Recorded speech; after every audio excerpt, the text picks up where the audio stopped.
For advertisement, call 8125893028. Our Gmail maxtvtelugu@gmail.com. ఓం నమ శివాయ పరబ్రహ్మ పరమాత్మన మహాజగత్తుతిస్తేబలయ బ్రహ్మ హరిహరాయ గుణాత్మే సర్వగవతిగామి దర్శ దత్తాత్రేయ నమస్తంతని సిద్ధి కురు కురు కురు కురు స్వహ. ప్రజలందరికీ నమస్కారము. ఈ వార ఫలాలలో శ్రీ కోదినామ సంవత్సరం ఆషాఢం జూలై 15వ తారీఖు నుంచి 21వ తారీఖు దాకా ఈ వార ఫలాలు, కన్యరాశి ఫలితాలు. ఈ వారం మనం కొన్ని విషయాలు కన్యరాశి గురించి కొన్ని తెలుసుకోబోతున్నాము. ఈ కన్యరాశిలో ఈ వారంలోనే కొన్ని కార్యక్రమాలు, కొన్ని పనులు చేసే చదువులో కానీ లేదు విదేశాల ప్రయాణాలు కానీ మీరు కొన్నిట్లలో కొంత మీరు బ్రేక్ అయిపోయి మీరు ఎన్నో రోజుల నుంచి మీరు పడిపోయిన వాళ్ళు కూడా ఇప్పుడు మీకు ముందడుగు వేసే మార్గాలు ఆ భగవంతుడు అనేది ఆ అమ్మవారు మీకు ఎదురు చూపించే యోగం అనేది దగ్గరలో వచ్చేసింది.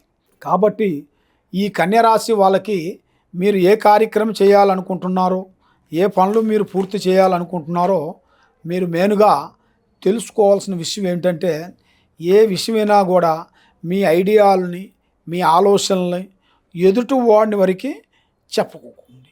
ఎదుటి వాడి దగ్గర ఉన్న డైరెక్షన్ అనేది మీరు తీసుకోవచ్చు, కానీ మీ డైరెక్షన్ వేరే వాడికి ఇచ్చారనుకోండి దాంట్లో చాలా వరకు మీరు ఇబ్బందులు అయ్యే మార్గాలు కొన్ని కనబడుతున్నాయి. కాబట్టి స్నేహ ధర్మంలో అతి జాగ్రత్తగా ఉండాలి. మీరు ఏ కార్యక్రమం అనుకున్నా ఏ పని అనుకున్నా కూడా ప్లానింగ్ అనేది మీరు ముందే ఎవరికి ఇప్పి చెప్పొద్దు. మనం ఫలానా పనికి వెళ్తున్నాము, ఫలానా పని చేస్తున్నాము అంటే ఆ పని అయ్యేంతవరకు చెప్పొద్దు. ప్రజల్ని ఎక్కువగా నమ్మకూడదు ఆయన, చాలా వరకు ప్రమాదకరం ఉంది. ఈ రాశి వాళ్ళకి ఈ వారంలో కొన్ని జాగ్రత్తలు ఉండకపోతే వాళ్ళకి ఏ విధమైన ఒక విధంగా ఇబ్బందులు ఎదురయ్యే మార్గాలు కొన్ని కనబడుతున్నాయి.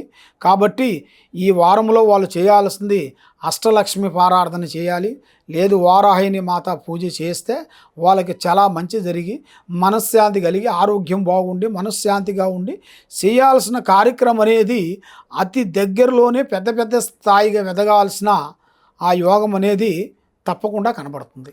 కాబట్టి మీరు ఏ విషయం అనుకుంటున్నారో, ఏ పని ప్లానింగ్ చేయాలనుకుంటున్నారో మీరు జాగ్రత్తలు కొన్ని పాటించాలి. మీరు ఏ విషయమైనా సరే కొన్ని జాగ్రత్తలు పాటించుకోకుండా ముందుకు పోయారనుకోండి చాలా వరకు కొన్ని ప్రమాదాలు ఎదురయ్యే మార్గాలు ఉన్నాయి. మీరు బాగా ఉండాలని మనస్ఫూర్తిగా కోరుకుంటూ సర్వోజన సుఖినో భవంతు.